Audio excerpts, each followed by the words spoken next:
Sheriff Ray Nash here, coming to you from the Police Dynamic Studios here in Kabul, Afghanistan. And we're going through this series on the dynamic of compliance. And we've already taken a look at what you need to do with the simple offender, the silly offender, the central offender. And now we're going to get into the scorning offender and then later into the steadfast offender, the highest level of an offender that we might have to deal with. And we've been looking at three aspects of this. For each one of these offenders, we've identified a need that they have, a question that they have. Even if they don't articulate it, they're thinking it. And thirdly, what your actions should be so that you can both meet that need and answer that question. If you can meet the need and answer that question appropriately and professionally, chances are you're going to be able to generate voluntary compliance with the law and be able to bring them back under proper authority and obedience to your lawful commands, depending on what level of offender that you're working with. You may not know initially, so you follow this pattern as long as time and safety permits. We'll talk about that a little bit perhaps, but as long as time and safety permits, you'll go through this pattern of meeting the needs and questions of each one of these offenders till you finally found the one that works, and I think in probably the vast majority of the cases, if you do this correctly, you'll be able to generate voluntary compliance with the law. Now with the simple offender, we identified the need as an education. They need to be educated. They want to know the answer to the question, what? What do you want me to do? So you ask for their compliance. Sir, may I please see your driver's license? Sir, I need you to step out of the cell. Will you please step out and comply? Or whatever the lawful command might be. So we ask for compliance. If we're dealing with a simple offender, chances are they'll comply. They don't usually give us too much grief if that's the kind of level of offender that you're working with. The silly offender is going to challenge your authority. What they really need is an explanation. They very rarely are going to comply on the first time. They want to know the answer to the question, why? Why should I listen to you? Why should I obey you? And what you do in that scenario, take your ego, set it aside, appeal to a higher authority. Because the law says so, the policy says so, the chief, the sheriff says so, etc., whatever the authority might be that you're there actively representing in your capacity as a law enforcement officer of some type. So then we looked at the central offender. And we said the central offender, he is motivated by selfish interest. If it feels good, do it. He wants to do things that make him or her feel good. So what they need is they need mediation. They need you to cut across their experiences and their expectations so that they can see the entire scenario from a different perspective. And so so their question that they want answered is, what's in it for me? You appeal to their selfish interest and you show them from their perspective. Not from your perspective, what's in it for you, but what's in it for them. So you answer that question by explaining the consequences. That would be your actions in that case. You say, well, sir, if you don't comply, this is what's going to happen. I'm going to have to arrest you. We're going to tow your car. You're going to have to go pay bail. You're going to spend the night in jail. You won't be home with your family. If you don't come out of that cell, we're going to send in the extraction team. You're going to lose privileges. You're going to be put in maximum security, disciplinary segregation. You won't have commissary. You won't have visitation. And you lay out some of these hooks. I use it from the explanation of like you're fishing. Well, now we've gotten to the level of offender, the scorning offender, that he doesn't respond to any of that stuff. You know, he's looking for a fight, he's looking for a challenge, and he very likely is not going to comply, even when you put it in those terms and appeal to his or her own selfish interest. And what the scorning offender needs, and remember the scorning offender is the one that gets the simple offenders in trouble. You know, if you're doing your job right, your jail should be full of scorning and steadfast offenders. Not that you won't have your simple and your silly and your sensuals in there, because they're going to screw up and they're going to violate the law too. They may violate a major law and they're going to have to be incarcerated, but there should at least be a disproportionate amount, you know, compared to the rest of the population of scorning and steadfast offenders. If you are applying the dynamic of discretion properly, because you're going to be using a higher level of consequence based in your range of options when you're dealing with a higher level of offender. We covered that in the dynamic of discretion. The dynamic of compliance is how do you get them to comply without having to go physical with them, all right? So we're going to play the psychological game here and be professional about it. So the scorning offender is going to push it to the next level, and what they need is confirmation. The question that they have in their mind is, are you really serious about this? Are you really serious about pushing this thing to the limit to where you're going to use physical force if I don't comply. And they're going to push you right up to the edge, and you've got to play this game very wisely, very smartly, if you're going to be able to reel them in with voluntary compliance if you're dealing with a scorning offender. Because they hate authority, they detest authority, they despise authority, and they despise you because that's what you represent. If you remember back when we looked at the characteristics of a scorning offender. If you don't, then go back and review that video where we went over those different characteristics. So they need confirmation. The question they have in their mind is, are you really serious about this? And what you're going to give them is a last chance. Now, this is a very important component of your tactical communication skills. And once again, giving credit to Dr. George Thompson with the Verbal Judo Institute for coming up with some of these psychological, I started to say tricks, but they're not really tricks, they're techniques that you can use out in the field in a high pressure situation and make that connection with the offender in such a way that you can reel them back into compliance with the law and your lawful instruction. So the verbiage here is very important for a number of reasons. I really want to emphasize this, and I want to encourage you to write it down. I'll include it in the text on the website, but there is a particular question that you want to ask at this point. You've already asked for compliance, they didn't comply. You've told them why, you appealed to a higher authority, didn't comply. You explained to them what's going to happen if they don't comply. You laid out a list of hooks and consequences, and they didn't respond to that. So now you're right up to the, this is their last chance. If we don't get compliance at this stage of the game, then we're going to have to resort to physical force, and I'll explain that in a moment. So the question is this: phraseology is critical. The way that you deliver it is critical, and I really want to encourage you to write this down and memorize it, and it becomes part of your tactical communication skills, because it's going to be very, very important for establishing this professional standard of conduct, which is what we're after. All of these dynamics in Series 2, which is, compliance and compliance is what we're dealing with now, discretion we dealt with before, we look at relationships, we look at expectations. These are, and jurisdictions, that's the other one in Series 2. These are more the tactical approach to police dynamics. We dealt with the foundation of it in Series 1. Now we're getting into the tactical applications of police dynamics. So it's very important that we establish this professional standard of conduct. So, first thing out of your mouth is, sir. Now, we're going to be respectful. This is very, very important. The person's already challenged our authority. They've already pushed us up here to this very last stage of our verbal communication skills, and we're going to be respectful to them. And I've had officers that told me, well, I'll be respectful to them as long as, what? They're respectful to me. Let me tell you what, folks, that is amateur hour. It's amateur hour all over again. That is how the amateur cop responds to a challenge to an authority. No, the professional response is, I will be respectful even in the face of disrespect. Now that's hard to do, but that's what professionalism is all about. Having a standard of conduct and responding in a non-egotistical and non-emotional way as much as possible in dealing with these people that are out there, these difficult, hard-headed individuals that just want to challenge our authority. How are we going to deal with them? So the first thing is, sir, important from a number of aspects. Number one, we're showing them respect even in the face of disrespect. Kind of defuses the tension in the situation, right? And particularly if they have an audience and they perceive that we're being disrespectful to them in front of an audience, they're much more likely to physically resist our efforts at compliance. So by using this professional communication and by calling them sir and showing that respect at the very outset is going to help defuse and stabilize the situation, encourage them to voluntarily comply. And remember this also, there's a video camera on every corner.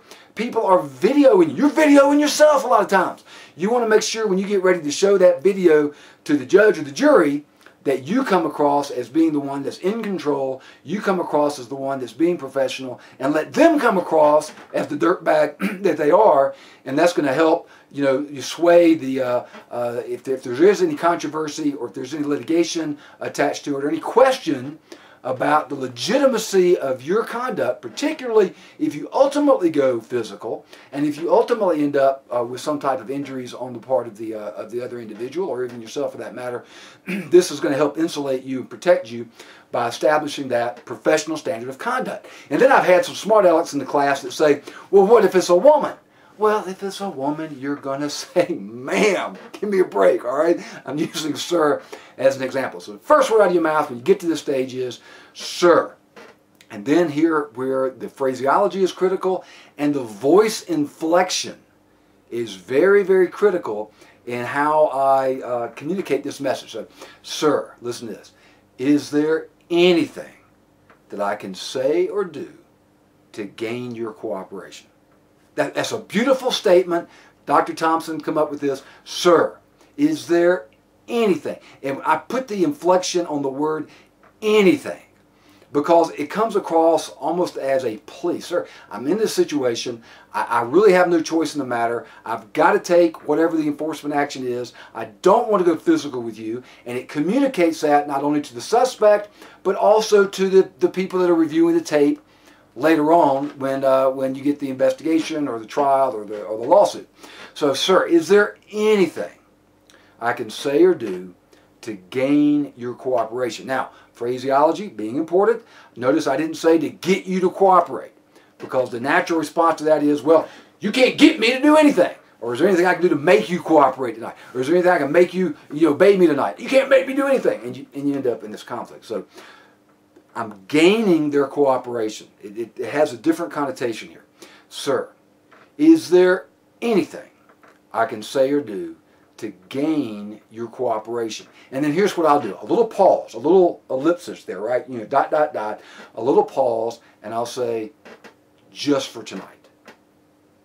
Sir, is there anything I can say or do to gain your cooperation? Just for tonight. Because the implication is that tomorrow night he doesn't have to obey, right? The implication is that I'm only asking for his cooperation tonight, and it gives him an out. It gives him a way to save face, to essentially say, well, okay, I'll obey you, but just for tonight. I'm not going to obey you tomorrow night. I'm just going to do it tonight. Just because and it just changes, it reframes the scenario just enough that it might be just what you need to get the cooperation. Just for tonight. Smart aleck say, well, what if it's the daytime? Then you say just for today. But you adapt it to the circumstances, of course. Sir, is there anything I can say or do to gain your cooperation just for tonight? And then you wait to see their response. A lot of times there'll be a pause. A lot of times they'll be struggling. Do I comply now, or am I going to go into a fight mode? You give them a second or two. But if anything other than compliance is forthcoming, then you got to be ready to resort to physical force, all right? Now, keep in mind, they might say something really stupid. Well, yeah, you can do a tap dance on the hood of your patrol car, or you can kiss my butt, then I'll cooperate. It's got to be reasonable, and we understand that. We're framing this within the context of reality and what is a reasonable request. But, they might come up with a reasonable request. It might be, well, as long as I can call home first and tell them I'm going to jail, and I won't be home for supper, then I'll cooperate. Or, as long as I can call a friend to come get my car so it doesn't have to be towed by the record driver, then I'll comply. And then you'll have to assess whether or not that's a reasonable request in light of the circumstances. And if it is, maybe you'll say, well, okay, I can do it. If I can get your cooperation with this, then yeah, sure, I'll do something that's within the realm of reason here. But if not, if it's some unreasonable request or it's anything other than compliance, now we're going to have to go physical. We're going to have to go hands-on. Now, let me tell you why this is so important. Not only from the aspect of avoiding a physical confrontation, because let's face it, I mean, I know some of us like to fight and all that kind of stuff, and really that should not be our motivation. But we've got to think about things like liability. We've got to think of things like your reports. We've got to write reports. We've got statements. We've got interviews. We've got IA investigation. We've got potential for a lawsuit. We've got issues that are going to come up at the trial if I have to use force. We're going to be on the media. I mean, all these things that we've got to think about today in law enforcement, and not the least of which is physical injury to myself or my fellow officers, or exposure to bloodborne pathogens and other types of contaminants like that. I got to think about all these things, and I understand that it really and truly is in my best interest as the officer not to go physical. It's also in the subject's best interest. They may not see that, but we understand that it is. We're trying to make them see it. and gain their cooperation through this process. But if we have to do a physical, we will. And here's why this is so important. Because now, if first of all, if I say it like that every single time, it becomes a professional standard of conduct. I'll write it in my report. This is what I said. He didn't comply. We had to do a physical. Suspect got injured. But here was the reason for the use of force, and here's the reason why I felt legally justified in resorting to physical force. And it creates this professional standard of conduct. And if you're questioned, you're questioned on the witness stand, or you're questioned, by the media, if your chief or your sheriff would allow you to even speak to the media. But if you're questioned about it, and they say, well, how do you know that's exactly what you said? You say, well, that's because that's what I always say, and I wrote it down right here in my report as a record, and it's on the videotape if I happen to have an in-car video, or on my lapel recorder if I'm doing it that way, that I can prove, because it's a professional standard of conduct. I always do it this way. I ask for compliance, they don't comply. I appeal to a higher authority, they don't comply. I explain some of the consequences, they don't comply. I use the phrase, sir, is there anything I can say or do to gain your cooperation? Just tonight is my standard of conduct. But here's the other aspect of it, is if my partner is also trained to this same professional standard, as soon as he hears those words, sir, is there anything he hears me start that sentence, what does he know is about to happen? Things are about to get serious. If this person doesn't comply at this point, that's the last chance. This is what we're giving them. This is what our action is at this point. Last chance for compliance. If they don't comply, he knows or she knows I'm about to go physical. So they get ready. They get in position knowing that we're about to lay hands on this individual. And if we don't get, number one, a reasonable request, because we've asked them, is there anything that we can say or do? So we've asked them if there is something there that they might request. If it's reasonable, we can assess whether we do it or not. But if it's not reasonable or it's anything other than compliance, now we are going to act. Now we are going to go into physical force, because in all likelihood, we are dealing with that higher level of offender, that the steadfast offender. The steadfast offender who has a seared conscience, who isn't going to comply no matter what, and that steadfast offender will only respond to either a show of physical force, a threatened physical force, or with the ready and apparent ability to deliver on that threat, which means I got my backup in place, or I got my gun drawn, or whatever. I'm showing that I am about to exercise physical force. Or we actually have to resort to the physical force to physically subdue this individual. But it should only be as a last resort, right? I mean, even Sir Robert Peel talked about that, and we know that from a standpoint of use of force policy on our continuum. It should be a last resort whenever possible. Now let me just talk about the steadfast offender for a second. We'll include that in this video, and then in the next video we'll put the whole thing together into a nice pattern of professional conduct. But the steadfast offender, what is their need? Their need is isolation, right? They need to be removed from society and put in an institution. Assuming, of course, that you've got the legal grounds to do that. That's assumed. I mean, you've got to have the legal grounds. You've got to have probable cause for the arrest or whatever, or for the disciplinary action if it's already inside the facility. They either got to be put into jail or put into jail within the jail would be preferable if we're legitimately dealing with a steadfast offender and we have the legal requirements that we need to actually take them into custody. They need to be isolated from the community, so that's what they need. And their question is, can I make a phone call? I say that kind of humorously. Can I make a phone call? Because they're going to jail at this level within our dynamic of compliance as we work our way along this, what really is a force continuum of sorts, up to the point of using physical force. So that's our steadfast offender. They need isolation. Their question is, can I make a phone call? And your action is physical force at that point. So we've got dealing with the scorning offender. They need confirmation. They want to know, are you really serious about this? Sir or ma'am, is there anything I can say or do to gain your cooperation just for tonight? Anything outside of a reasonable request or immediate compliance, physical force, hands-on. Our partners are ready, and we've got a physical or a professional standard of conduct. And I'll talk more about that in the next video as we wrap up this entire dynamic of compliance. Till next time, Sheriff Ray Nash.